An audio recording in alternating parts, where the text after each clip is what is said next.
formerly trained as a bomb tech.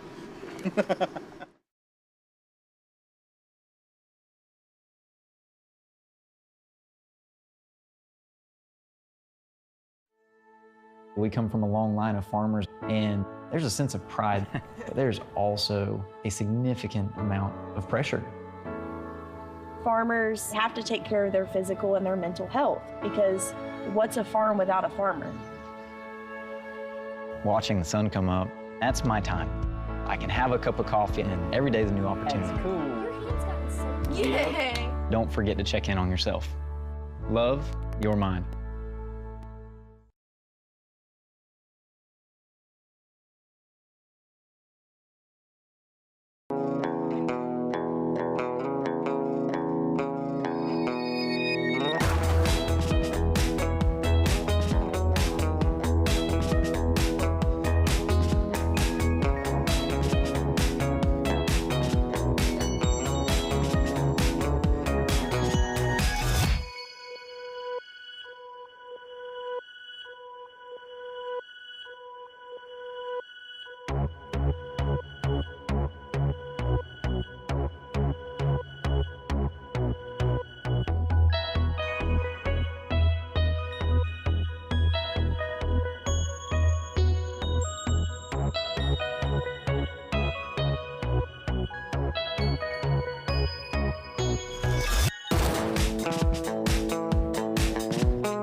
Good afternoon, everyone. I'd like to call to order this Tuesday, July 2nd, 2024 meeting of the Pierce County Council.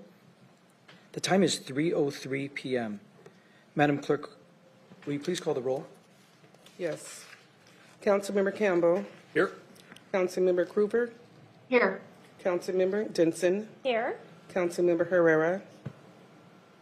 Here. Thank you. Councilmember Hitchin. Here.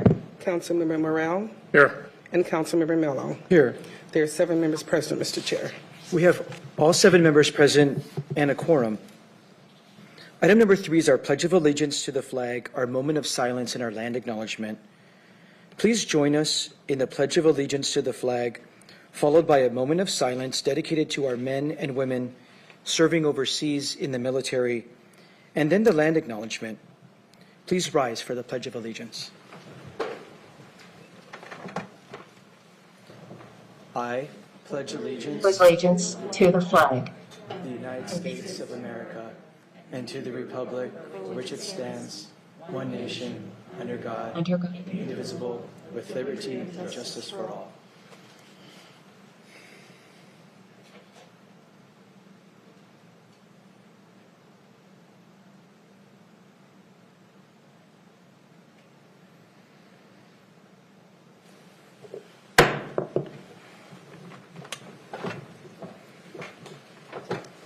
Our land acknowledgement is that we acknowledge that we are on the traditional homelands of the Coast Salish tribes. Coast Salish people have lived on and stewarded these lands since time immemorial and continue to do so today. We recognize this land acknowledgement is one small step toward true allyship, and we commit to uplifting the voices, experiences, and histories of the indigenous people of this land. We're now at section 4, approval of our agenda. Are there any objections to approving today's agenda as presented? Seeing no objection, the agenda is approved. On today's council agenda, there will be multiple opportunities for public comment. On the consent agenda, you may provide comment on any final action item. This does not include items that are placed on the consent agenda simply for introduction or scheduling. So on today's consent agenda, there are 3 sets of minutes for approval, 2 grants for approval, and 1 motion under other items. Those are appropriate for public comment. During section 8 of the agenda, we will take public comment on the 1 resolution that is on our agenda today. And finally, under community forum, there will be an opportunity to address the council on any topic that is not on today's agenda. For more information on the rules for public participation, please review the bottom of page 1 of today's agenda. We now have the consent agenda before us. Does any member wish to pull any item from the consent agenda? Seeing none, Vice Chair Campbell for a motion, please. Chair, I move approval of the consent agenda as presented. Second. It's been properly moved and seconded that we approve the consent agenda as presented. This is a public hearing on the final action items on the consent agenda. We'll start here in council chambers. Anyone wish to provide comment on the final action items on the consent agenda? Please come to the podium. State your name for the record. Not seeing anyone come to the podium. Mr. Dominique, anybody in our Zoom room for the consent agenda? For any member of the public that would like to provide comment on the final actions on the consent agenda, please press the raise hand icon in Zoom or *9 on your telephone keypad.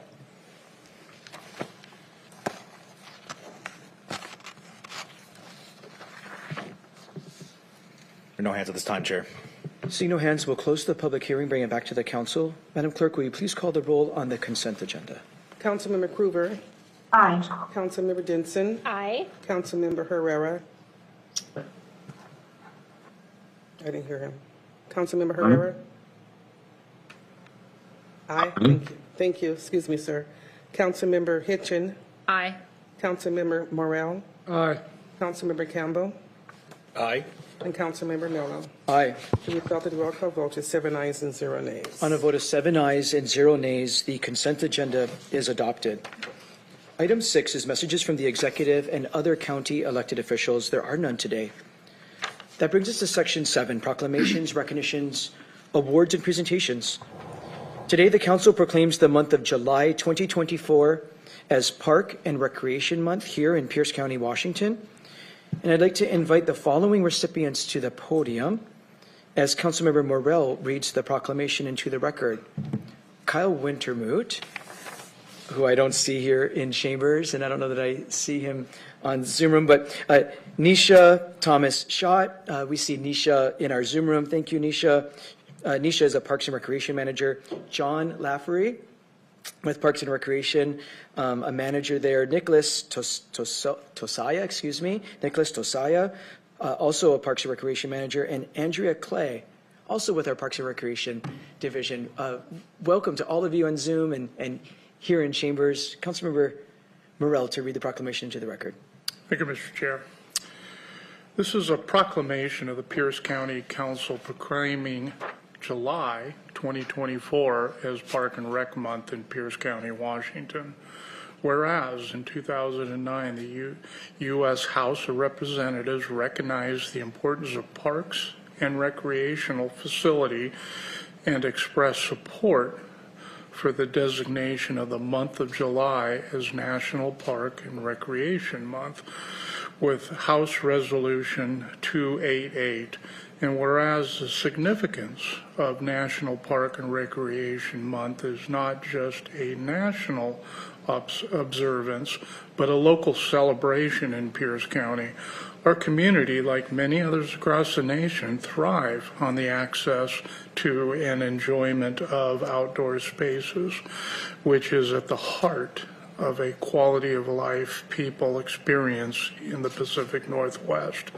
And whereas Pierce County has a wealth of federal, state, county, and city parks and trails that provide community members with open and recreation spaces. And whereas the 2024 National Park and Recreation Month theme is Where You Belong. And this theme resonates in Pierce County. Our dedicated parks and recreation staff who embody this theme every day host numerous events such as the Bark by the Bay, Fantasy Lights, Fun Runs, Classic Car Show, a kite festival, Movie in the Park, and Pitch In for Parks. These events listed on the Park and Recreation website at piercecountywa.gov/114 are designed to bring our communities together in fun and engaging ways. And whereas with more than 5,200 acres and 40 miles of developed trails and walking paths, the Pierce County Park and Recreation Department manages more areas of park property than any other park provider in the county, and has unique recreation opportunities, including 3 recreation centers, a sports complex, an ice rink, a skateboard park, 2 boat launch sites, 2 golf courses, trail corridors, 1 horse arena, and a brand new mountain bike course. And whereas parks and recreation promote health and wellness, improve the physical and mental health of people by promoting time spent in nature, and whereas park and recreation increases our community's economic prosperity through increased property values, increased tourism, and the attraction and retention of businesses.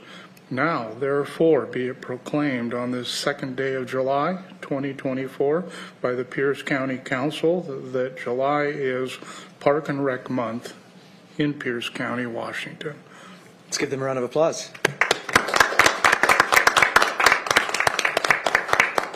John and Nicholas, thanks for coming all the way down here into council chambers to help celebrate with us. We would love to hear remarks from you. Yep, absolutely. I'll open us up. Again, we just want to reiterate, thank you so much for the honor of having us here, both virtually and in person. Thank you. we're very excited about this month and this time. I'm John Lowry. I'm the North Region Manager for Pierce County Parks.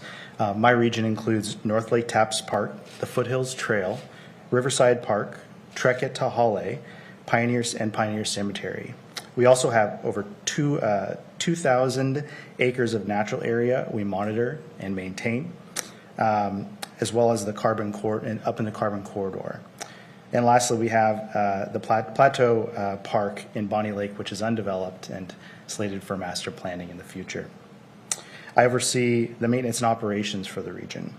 We do not currently have dedicated recreation staff. However, we coordinate with many important and influential organizations such as the Foothills Trail Coalition. I also manage the planned maintenance program, which is notably called the PMP. They provide expert-level trades-based support, such as carpentry, plumbing, and electrical work to all regions and facilities throughout the park. They do a lot of the hard work of making sure that we have beautiful facilities in coordination with the region maintenance staff. Lastly, I sit on the Carbon River Corridor Cooperative Action Program Council. It's a long mouthful.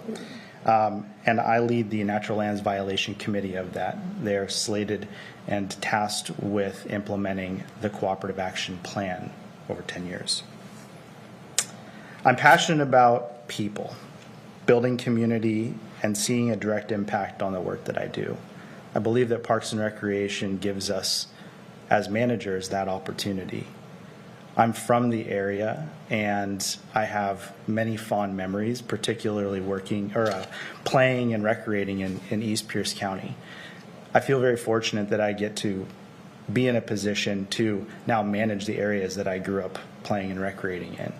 It's quite an honor, and I'm very thankful as a manager now to have that responsibility with parks. I just wanted to note that we have, before I pass it on to Nicholas here, that we have the B&O Half Marathon happening on the Foothills Trail on the 21st. We have Anthem Coffee coming into our concession stand up at North Lake Taps Park. They're doing a soft opening tomorrow with a planned opening up there, so you'll be able to come up and get iced coffee and drinks up in the park and recreate before you launch your boat or play out in the water.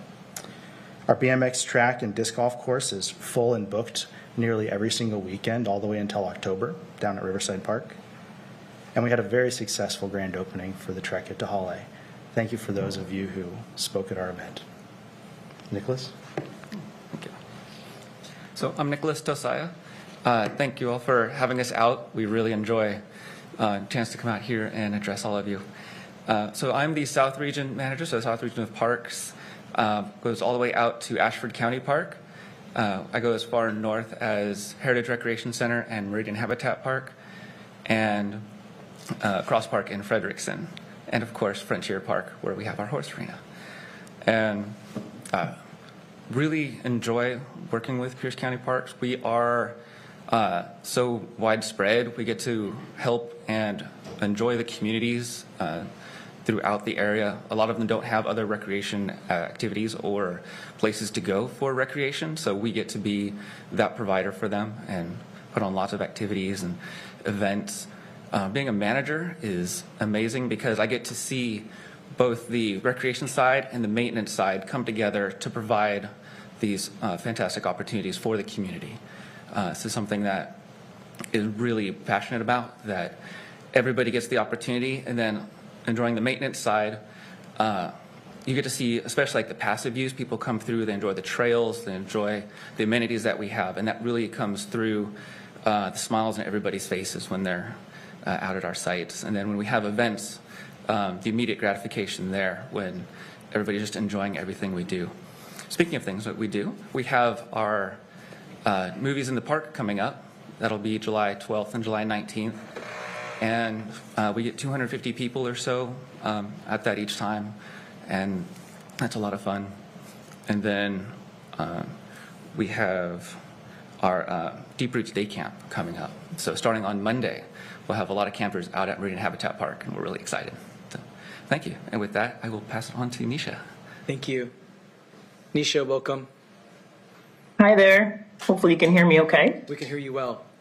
Great. I'm the West Region Manager, so I am in charge of Chambers Creek Regional Park Lakewood Community Center and Purdy Spit, and also the Specialized Recreation group.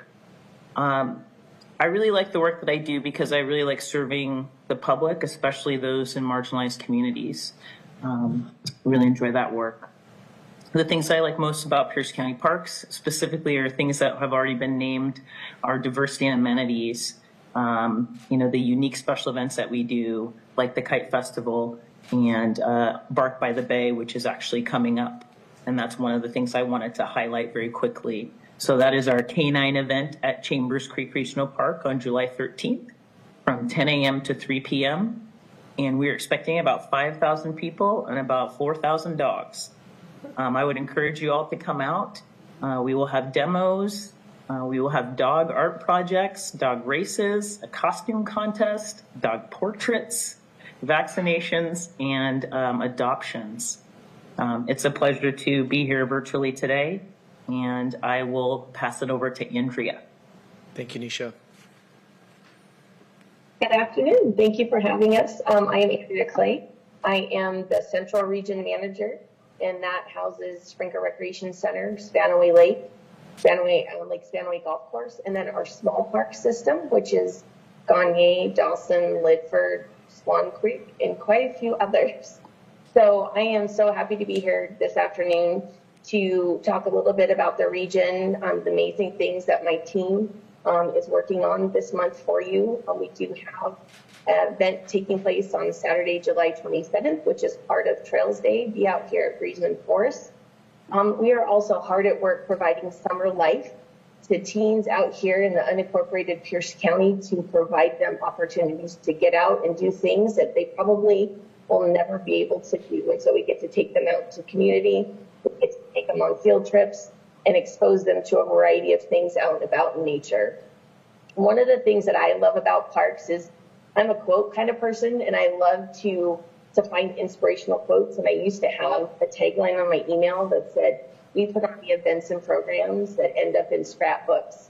And so that is something that we provide not only in our parks and facilities, but in our programs and just everyday recreating. And it's amazing to be able to be part of those family events, those individual events, and just opportunities for people to be able to look back on at a point in time and know that they were in our parks and at our events and our facilities. So that to me is what keeps me going. That's what keeps my team going, is doing all those amazing things. And so we're also hard at work out here at Sprinkler with our outdoor phase 1, get through construction, and we could not wait to get this site open to the public and open our department's first spray ground. So thank you all for listening and doing this proclamation for us and for being here this afternoon. Thank you. Thank you, Andrea. Thank you, Nicholas. Thank you, Nisha. And thank you, John. Are there final remarks by any council members? Councilmember Hitchin. Thank you, Chair. Thank you all for being here and highlighting some of the gems in our county in the 4 different regions. I think everybody kind of lumps the Parks Department, but they call some park their home park. So it's good to hear about. We have just like a wide breadth of things to do in our county if you're willing to travel a little bit. One event that we've kind of partnered with a lot of different agencies is Trails Day. And so just wanted to highlight that on the 27th of July, a lot of different agencies really try and find ways to get communities that maybe don't typically go out into our parks and try something new. So if you just Google Park or Trails Day for Pierce County, it's hosted by Forever Green Trails. We have several parks that do this, but they also have things in the Key Pen. They do things in some of our cities and towns. And it could be like you've never ridden a mountain bike and you want to try that, but you don't own a mountain bike. We have organizations that will actually meet you, bring mountain bikes, bring helmets, and train and help you learn how to do that. Probably not going to Tahale though. But a lot of different agencies really try and get people to get out into nature and just try something new. So look up July 27th. It's a Saturday, and they have a lot of different activities. And thank you, the 4 of you, for being here and highlighting some of the work that you do with your amazing teams at each of our regions. Thank you, Chair. Thank you. Councilmember Coover. Thank you, Chair. I too want to just say thank you for all that you do. I would think that what y'all do is the dream job, where you get to make people happy, you get to plan for fun. And that is what, gives people respite. There's so much going on and so many distractions that are happening, that giving the people a place to go where they can relax, they can watch others, they can engage in different activities is monumental.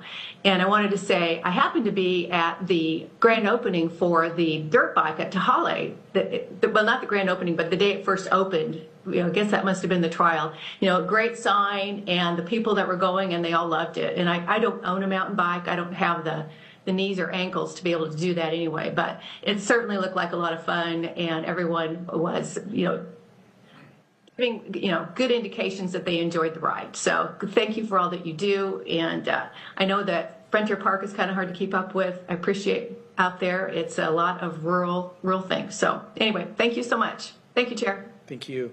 Councilmember Denson.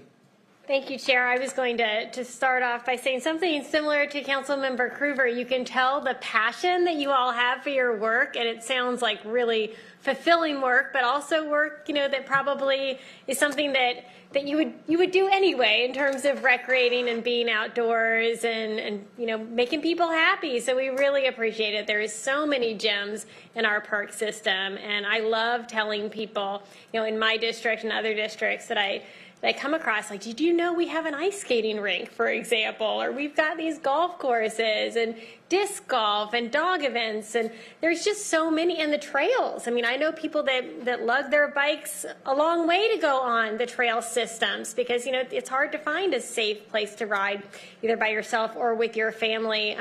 And we have some great ones here that are ever expanding in Pierce County. So thank you for all of your work. I did want to ask, the movie nights, July 12th and 19th, what movies are they? So the 12th is going to be Lady and the Tramp. Oh, cute. And the 19th is Super Mario Brothers. All right. And where are those movies? Those are at Meridian Habitat Park in our amphitheater. Wonderful. Well, thank you. You guys are doing a great job. Thank you, Councilmember Denson. I just think it's a really great idea that our Parks and Recreation Department decided to send our 4 regional managers here, as was noted. Just a great idea. You all highlighted the specialness of each of the regions that you are managing for the public. And as others have said, it's very clear the joy that you have for your work and the joy you get to bring to families in Pierce County. As Councilmember Morell indicated, there's all kinds of obvious things we all love about Parks and Recreation. One of the things that is often understated is the economic impact of parks and recreation. Right? We don't manage Mount Rainier National Park, but Mount Rainier National Park is the single most visited attraction in all of Pierce County, Washington, by far. And those kind of visitors are looking for other kinds of park and recreation opportunities, right? They're making their way here. They'll spend the night if they have more things to do, right? If we extend their stay, they'll grab a hotel room for a long weekend or something and spend money here in Pierce County. And the Parks and Recreation that you all are responsible for creating for families here are essential to our quality of life. And we know that businesses who are locating here or growing here make decisions about location and where to grow based on the quality of life for their employees' families. And Parks and Recreation are absolutely essential to that. So you play a major role to our vision here in Pierce County, and we're so grateful to have your leadership and everything that you do. With that, we would invite you both, Nicholas and John, to come up here and accept the proclamation and take a photo with us, please.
Thank you. And continue to encourage folks to check out the Parks and Recreation Department website. There are so many things for kids and families and individuals to do, especially this summer. Many, many free activities, in addition to movie nights, but there's park activities, for summer activities, all kinds of things to help keep kids safe and engaged this summer. So please have at it. There's a whirlwind of things on the Parks and Recreation Department website. We're at section number 8, resolutions. We have proposal number R 2024-172S before us. Ms. Long, this was continued from the meeting of June 25th, 2024.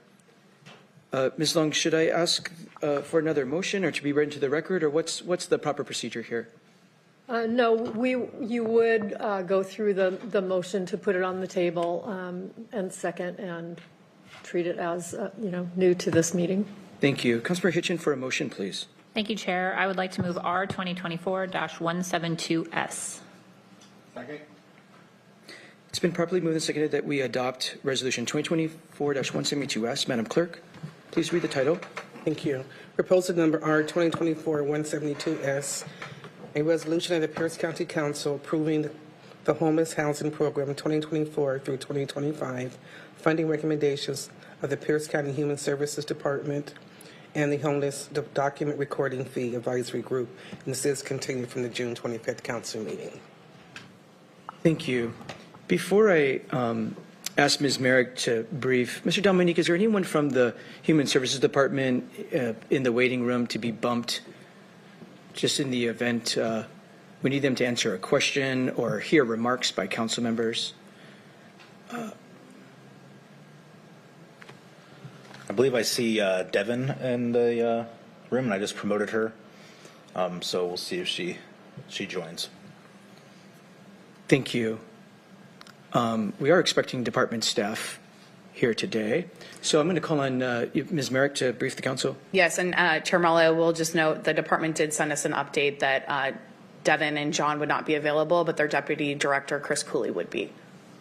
You see Chris Cooley in the attendee list?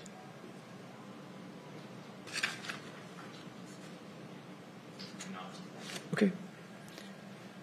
Ms. Merrick to brief. Thank you, Chair Mello. Good afternoon, council members. For the record, Lebeth Merrick, council staff.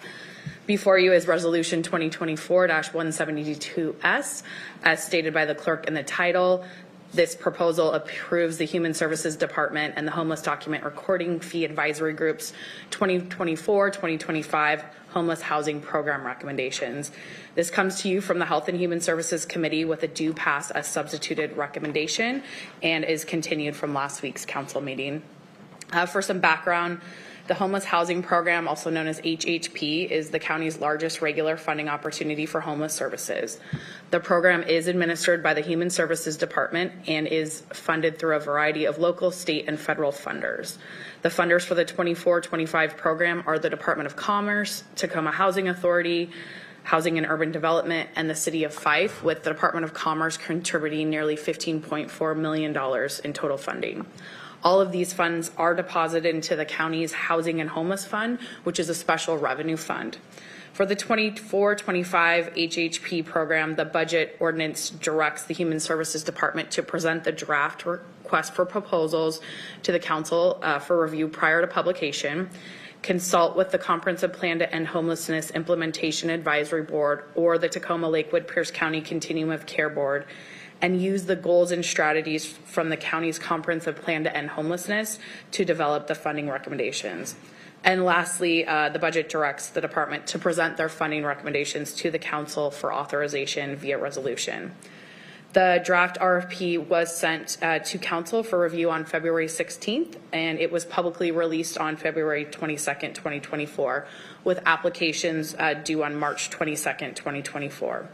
56 applications were submitted requesting over $32 million in funding.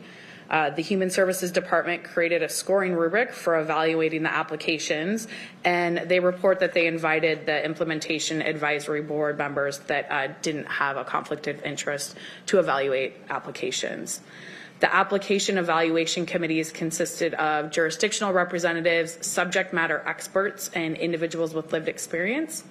The scores from the application evaluation committee were then submitted to the homeless document recording fee advisory group to determine the funding recommendations using priorities established by the Human Services Department. The homeless document recording fee advisory group consists of 4 individuals. 2 are representatives from the Pierce County Human Services Department. 1 is a representative from the city of Lakewood, and 1 is a representative from the city of Tacoma. Additional details about the department's evaluation process can be found in the June 21st memo the department submitted to council, which is on page 78 of your meeting packet today. The homeless document recording fee advisory group then submitted their recommendations to the director of human services and the executive for review and approval.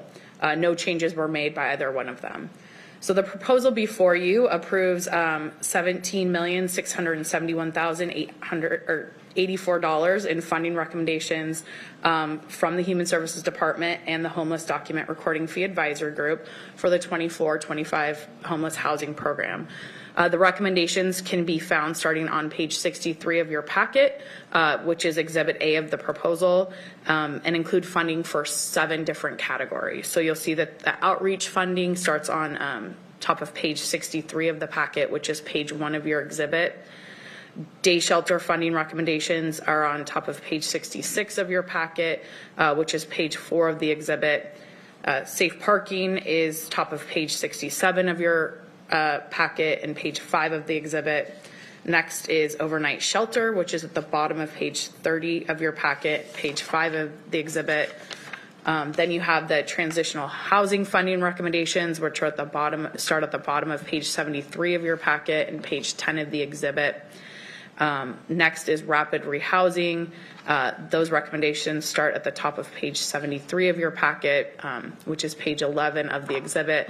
And then lastly, you have the permanent supportive housing funding recommendations, which start on the top of page 75 of your packet. There is an equity note, which is available starting on page 55 of your packet. And with that, I will pause to answer any questions about the substitute that's before you. Thank you. Before we move Amendment 1, I'm going to ask Mr. Dominique one more time. Is there still no department staff? I just received notice from the department that Chris will be here in person. He's just coming from another meeting. Okay, thank you.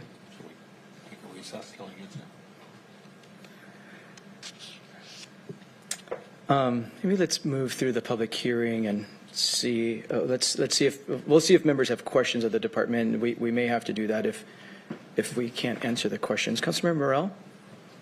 Thank you, Mr. Chair. We have not moved Amendment 1 yet, but go ahead. Okay.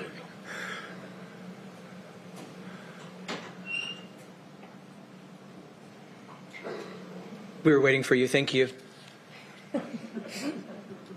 Department staff has arrived. Councilmember Morrell? Do you want me to comment on amendment number 1? Let's move it first. Okay. Vice Chair Campbell to move Amendment 1, please. Thank you, Chair. I move amendment number 1. It's been properly moved and seconded that we adopt Amendment number 1. Ms. Merrick. Thank you, Chair Mello. So Amendment 1 is before you. This is being offered by Chair Mello. It starts on page 59 of your meeting packet. The amendment first modifies the title. In section 2, you'll see that it adds a new section 2 to direct the Economic Development Department in consultation with the Human Services Department and the Pierce County Community Development Corporation to explore options for providing no interest in short-term loans to awardees in order to alleviate any immediate financial hardships they may face due to payment delays associated with the protracted contracting process. Adds a new section 3, which requests the executive to include in their 24-25 supplemental budget proposal funding from 3 specific fund sources. So either the Housing and Homelessness Fund, the Homeless Document Recording Fee Fund, or the Housing and Related Services Fund for 2 different types of projects. So the first is highly ranked and scored outreach and emergency shelter projects that were not recommended for funding, and then projects that were recommended for funding but did not receive their full funding request. It adds section 4, which makes the resolution retroactive to July 1st, 2024. And lastly, you'll see item 3, which amends Exhibit A for the safe parking recommended award. There was an error. The recommended award for Homeward Bound should be $211,024. That concludes the briefing on the amendment. Thank you, Ms. Merrick. Questions or comments about Council Amendment number 1? Councilmember Morrell. Thank you, Mr. Chair. Ms. Merrick, on section 3, can you explain that to me, how that'll work? Yes, so we've been told that the exec is planning to submit a supplemental budget in the next month to council. So there's 2 requests to be included in that. One is funding from those 3 special revenue funds for projects that applied to the homeless housing program. They scored highly, they ranked highly, specifically for the outreach and emergency shelter, but were not recommended for funding. So our understanding from finance is that they would issue a procurement for this. Is that clear? You want me to move on to the next one? Okay, so then the next request is that funding, again, from those 3 special revenue funds be proposed for projects that were recommended for funding in here, but didn't receive their full request. Okay. And obviously, during a supplemental budget, this council can make any request we want or implement any proposal we want in funding for that proposal. So it doesn't necessarily have to come from the exec. And then on the other item number 3, could you kind of walk me through why we're Xing out and recalculating? Yes, so the amendment to the Exhibit A for the safe parking recommended award, the department had listed that the recommended award for Homeward Bound was that $263,780. And then you'll see the recommended award for Recovery Cafe was $71,000. So when you subtotal that, it's more than 282,024. It's closer to 330.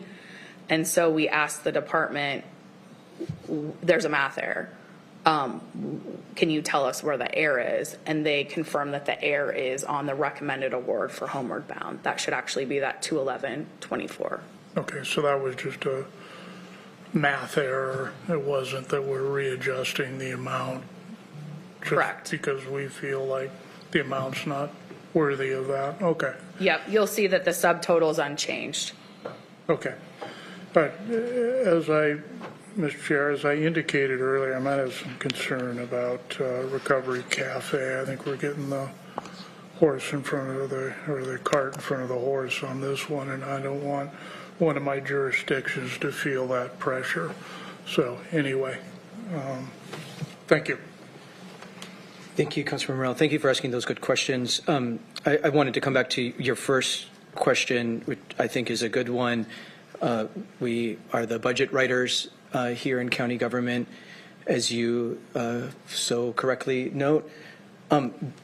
What I'm trying to signal with that part of the amendment is we have really highly ranked programs in outreach services and overnight shelter that were very highly ranked, not receiving funding recommendation. And there are still dollars available in these special revenue funds.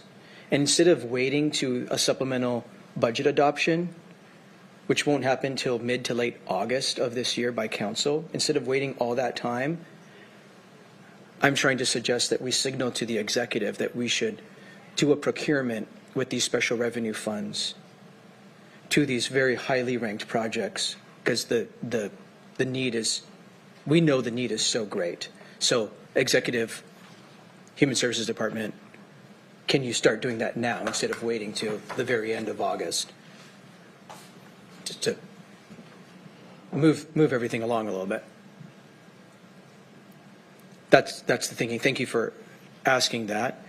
On your second point, Councilmember Morell, your desire to not get ahead of one of your cities in your council district, that I wish we had the authority to amend something out of this for a good reason, like you just suggested. Set myself up for that one. Well, you didn't. Yeah, you didn't make the law. You didn't do it. And that is the reason why, through proper public deliberation, the legislative branch should have the authority to amend the list, because I think you know your district better than anybody, and you should be able to make those recommendations to your colleagues here. And then, we would likely agree with you in that kind of example, but you don't have that option. I think this procurement process continues to be highly flawed, and we continue to point it out, procurement after procurement. Councilmember Krueger. You're on mute, Councilmember Krueger. Sorry, thank you. On the number 3, I believe it is, that is really basically just a Scrivener's error, isn't it? So it doesn't really even need to be here. Would that be a correct assumption?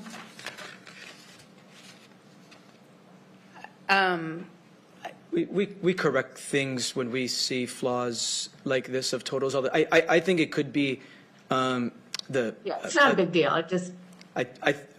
I think it's unclear to the provider in this case which one is right. Is it the subtotal right, or is the appropriation in the exhibit right? We're trying to make clear so that the department doesn't have a headache in implementing the contract, that it's the subaward that's correct, and to get the correct award in front of, this case, Homeward Bound.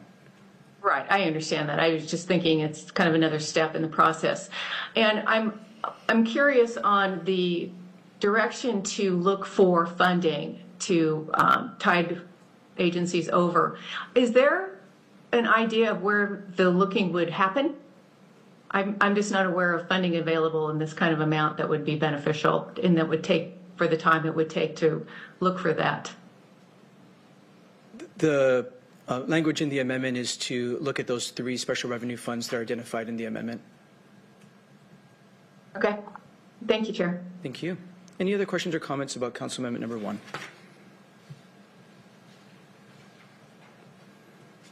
Seeing none, we'll take a voice vote on the adoption of Council Amendment number 1. All those in favor, please say aye. Aye. Opposed, nay. Nay. Let's do a roll call vote. Madam Clerk, will you take the roll? Councilmember Herrera. Aye. Councilmember Hitchin. Aye. Councilmember Morell. No. Councilmember Campbell. Aye. Councilmember Krueger. Councilmember Krueger. No. We're having a hard time hearing the individuals who are not in chambers. No. Thank you. Councilmember Denson. Aye. And Councilmember Mello. Aye. The result of the roll call vote is 4 ayes and 3 nays. On a vote of 4 ayes and 3 nays, the amendment is adopted. So we now have Proposal R 2024-172S as amended before us. We're going to open this up for a public hearing. We'll invite folks to the podium to state your name for the record. You'll have 3 minutes to make your remarks. We'll start here in council chambers like we always do, and then move to the Zoom room. So I have some maybes signed up here, so we'll let you choose for yourself. Cheryl, would you like to provide comment? No, not this time. Douglas, would you like to provide comment?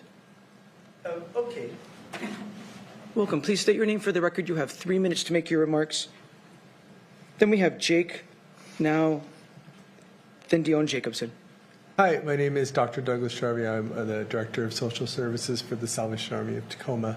I just wanted to say that the process and the delays and the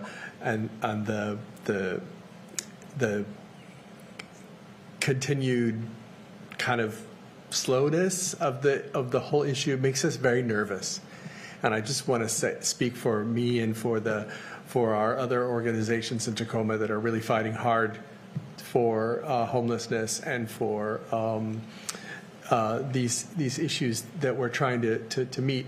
And I just want to say that if there was a way, I think Councilmember Mello mentioned if there's a way to make it happen faster or more transparent or more supportive of agencies, I just would really appreciate that. So I just wanted to bring that out. And so when I tried to participate last week, but I was having Zoom troubles, and you guys were having Zoom troubles too. So I just want to say that if there is a way to help us so that we're not so nervous about funding and things like that, then we would appreciate that very much. Thank you. Thank you for being with us. Jake, followed by Dion, then Wilder. But you said no, Wilder. I'm not going to force you to do anything. Hey, my name is Jake Now, and I'm a homeless outreach caseworker for St. Vincent de Paul CRC in Tacoma. Hello again. This is my third time making public comment on this issue, and I will reiterate the same 3 points I made before.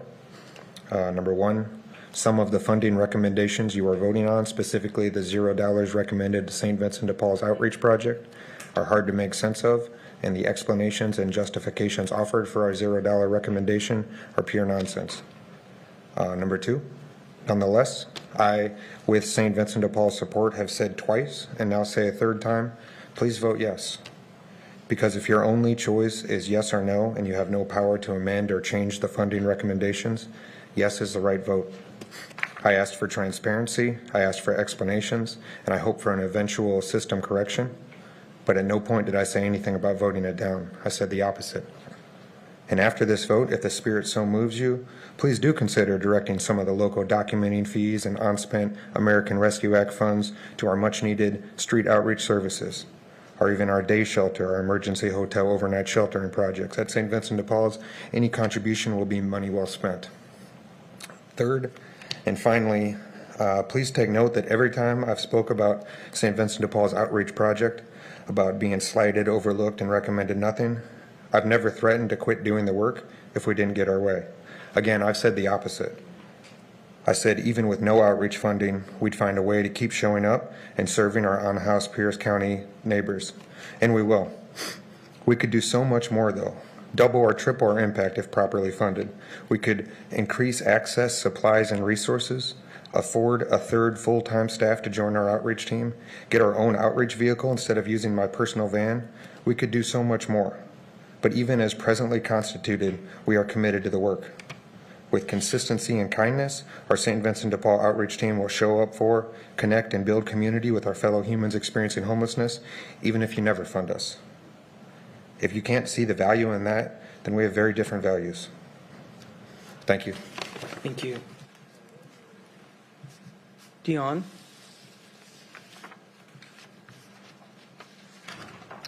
Hi, everyone. I am Dion Jacobson. I'm the Outreach Programs Director at St. Vincent de Paul.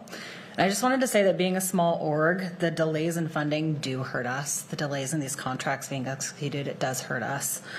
And so we, of course, want to urge you to pass the funding recommendations today because we all can't do this awesome work that we do without it. So while I'm going to urge you to pass the funding, I also want to say thank you. You had some heavy-hitting questions, all of you, about equity in the funding process. And even though the delay of the funding hurts us, I can see that the questions about equity were answered, not with the transparency that you were looking for. And so it just is a catalyst for the change that's probably needed in these funding processes. So thank you to you guys, and then thank you to all the orgs that made comment before us. As advocates and partners of the work we do, we can't exist doing the work we do in Pierce County without each other. And so just in recognition that when these things harm just us, they harm everybody. So I would urge you to pass the funding, get it to us as quick as we can. And I just want to thank you for your hard work and making sure that we get what we need. Thank you. Anyone else here in council chambers? I'm not seeing any. Mr. Dominique, anybody in our Zoom room? For any member of the public that would like to provide a public comment on proposal number R 2024-172S, please press the raise hand icon in Zoom or star 9 on your telephone keypad.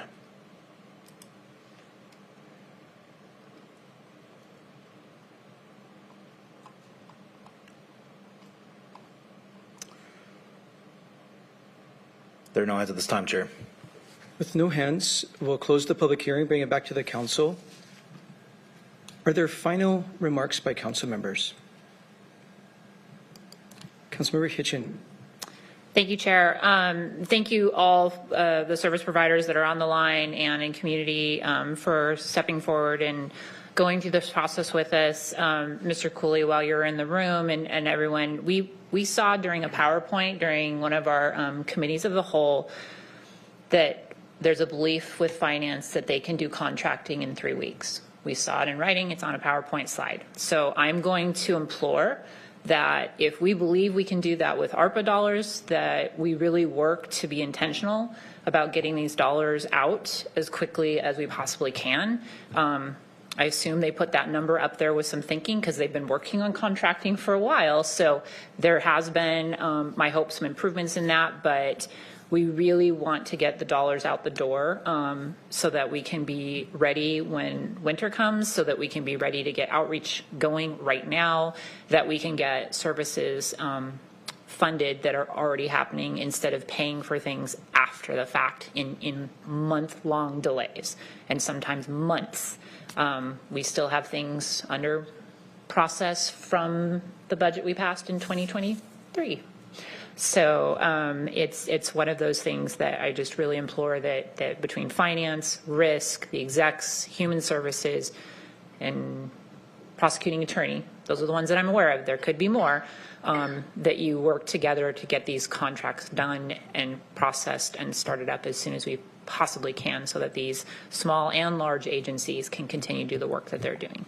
Thank you. Thank you, Chair. Thank you. Any other remarks by council members?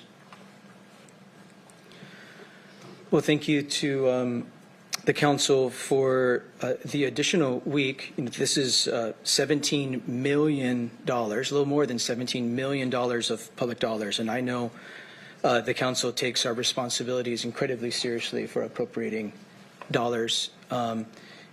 And we do not treat anything like a rubber stamp.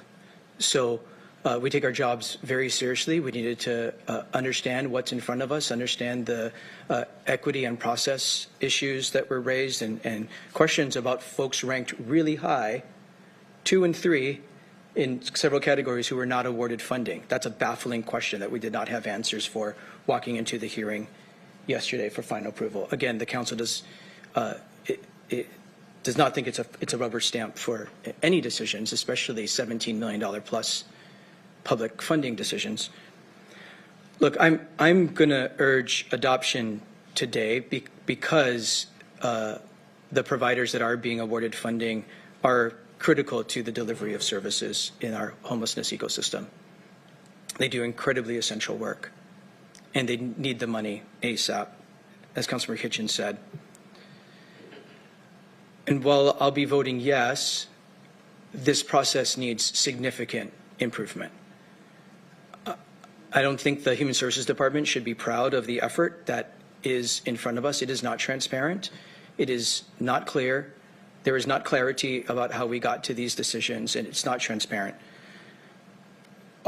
In fact, the council's chief of staff is having a meeting with the finance department and our deputy prosecuting attorney to get more questions answered about the process next week.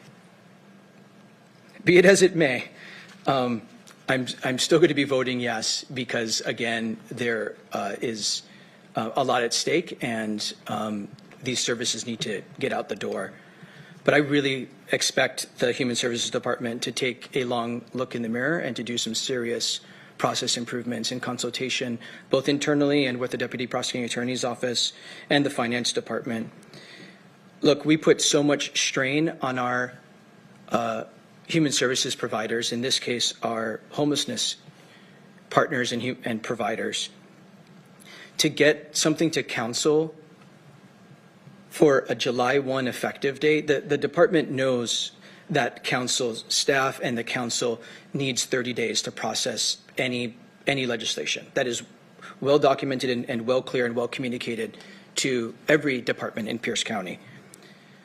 So to put something in front of us, effective July 1, when the contracts should have been in place well before July 1, so that there is no time lag for providers to be able to invoice Pierce County to get paid, how are these providers expected to have the cash flow for months, carry the cash flow for months, because they're not going to get a contract? Well, 3 weeks at best. I'll believe it when I see it. So the timelines have got to get fixed. We should have had this proposal to council in the spring, in April, so that we could do proper consideration with the public, with the council, get something approved well in time to get contracts in hand, so that contracts are well in hand with providers before July 1. The scoring needs to be much more clear, consistent, and transparent for everyone to follow in order to have faith and transparency and trust in the process. All scoring criteria should be known in advance, and there should not be shifting of such.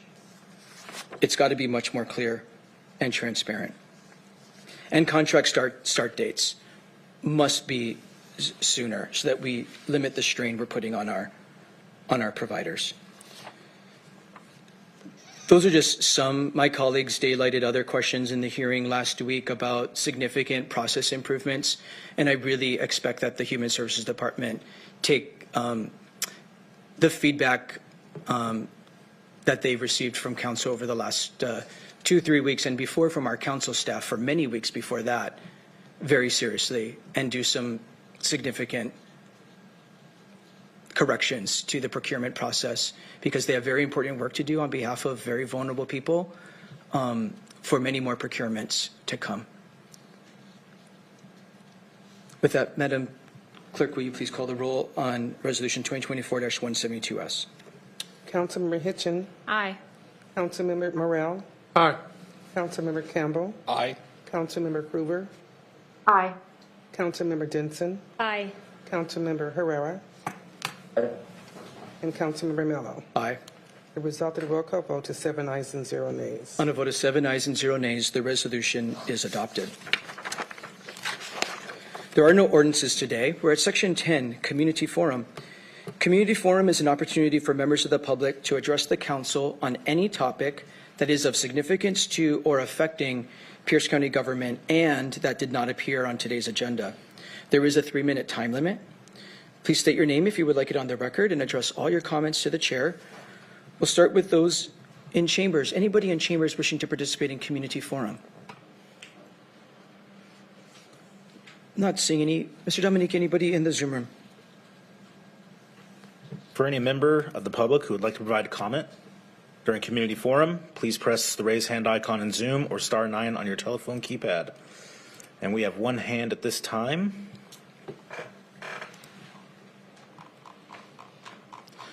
Caller ending in 075.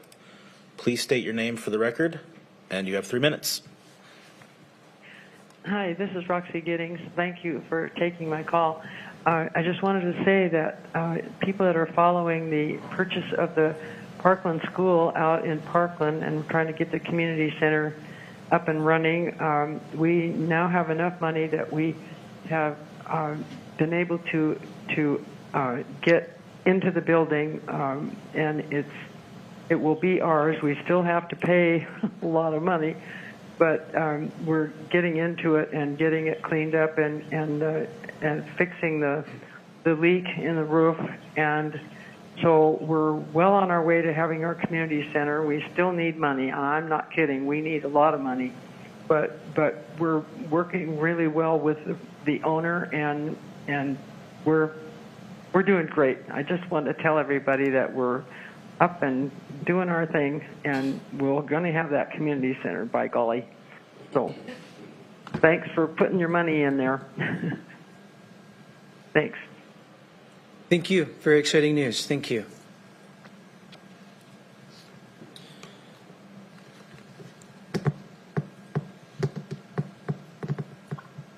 Last call for a community forum for any member of the public that would like to participate in Community forum, please press the raise hand icon in Zoom or *9 on your telephone keypad.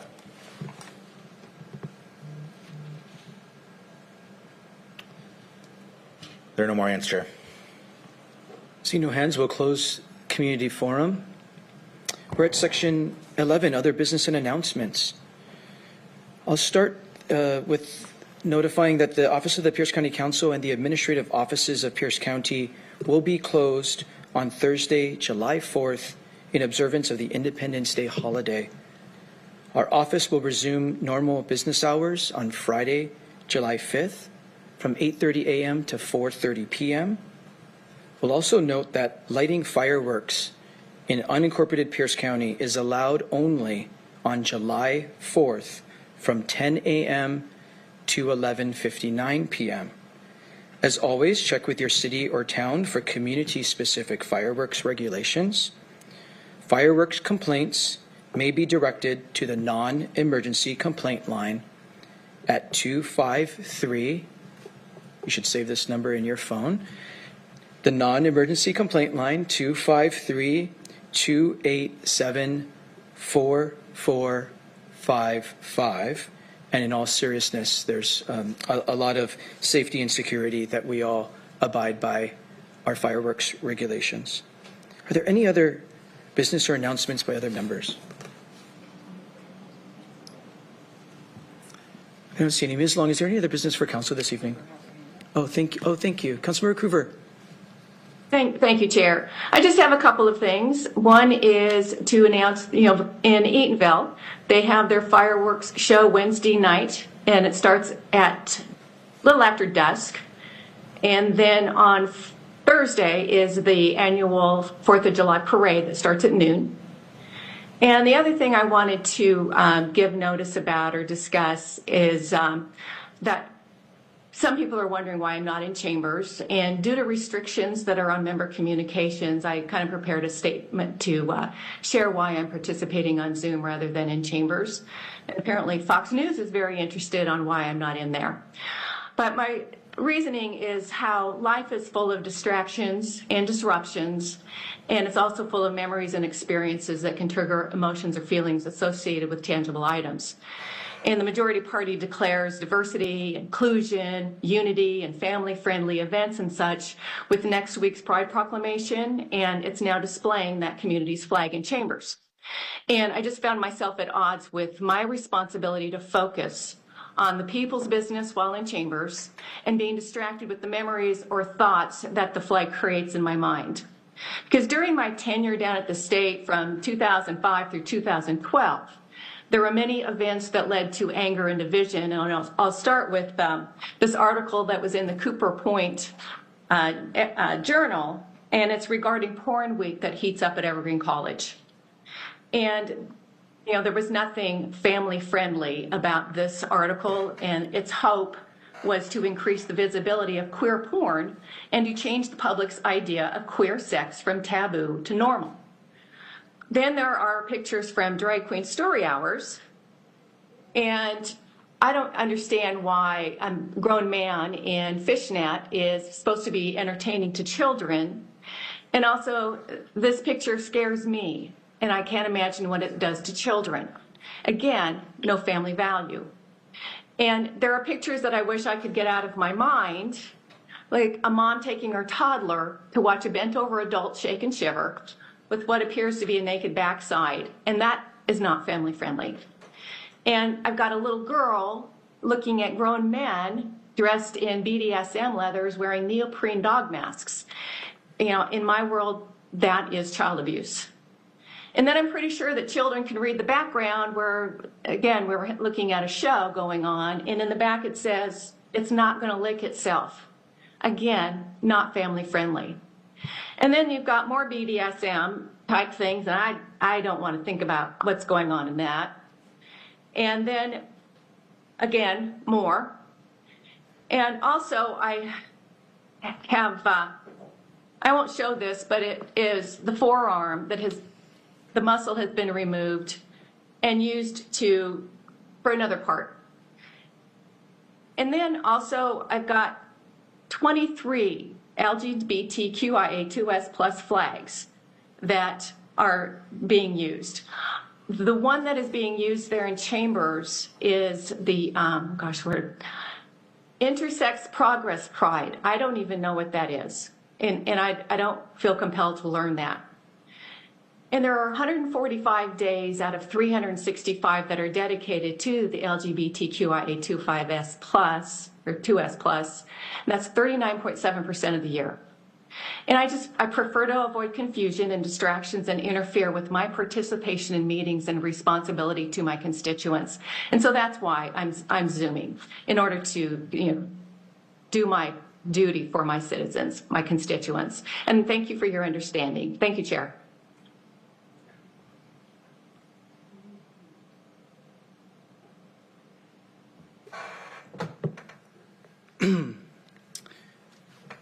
I'm quite pleased that this council has decided to raise a symbol of inclusion, love, and welcoming for all people in our community. It is proudly in council chambers, and we'll be bringing forward for the fourth year in a row a Pride Proclamation next Tuesday, where many diverse folks will be here to celebrate inclusion in our community.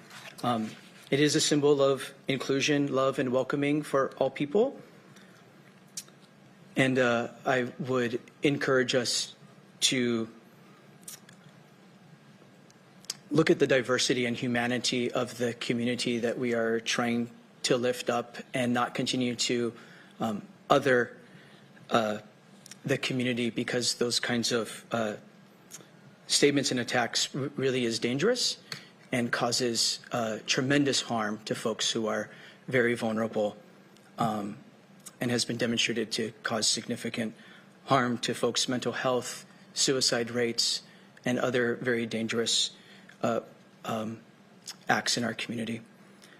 Ms. Long, is there any other business for council this evening? Not today, thank you. With no other business before the Pierce County Council, we are adjourned.